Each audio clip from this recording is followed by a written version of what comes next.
In today's video, I'm going to teach you how to create a bulleted list in Gmail. Bulleted lists are a quick way to make your emails clearer and easier to scan.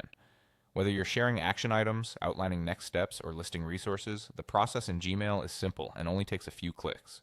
First, open a new message or jump into a conversation you're already having. You can do this by choosing Compose to start a new email or Reply to continue an existing thread. Either option brings you to Gmail's message editor, which is where the bulleted list tools live. Next, click in the message body and place your cursor exactly where you want your list to begin. This matters because Gmail will insert your bullets starting at that position, so choosing the right spot keeps your formatting tidy and avoids rework later. Now look for the formatting controls. Click the Formatting Options button, the icon that looks like an A with an underline. If your toolbar is collapsed, this expands it so you can see all the styling tools, including text size, alignment, and list options.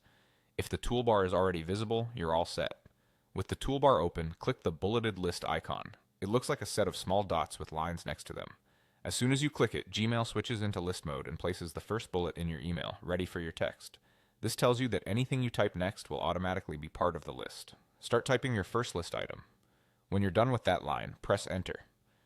Gmail immediately creates a new bullet on the next line, so you can keep adding items one after another without any extra clicks. This is the fastest way to organize related points and keep them aligned. When you've finished your list, press enter twice to end it. The first press creates a blank bullet, and the second press exits list mode and returns you to normal paragraph text. You can then continue writing your email beneath the list, add a closing, or insert another section. A few quick reminders as you format. Short, clear list items work best. Each bullet should focus on one idea, and placing your cursor intentionally before you turn on the bullet tool helps keep your email structure clean. If you ever need to resume a list later, just repeat the same steps at the new spot. That's it. Simple and effective. Now you know how to create a bulleted list in Gmail and make your messages easier to read.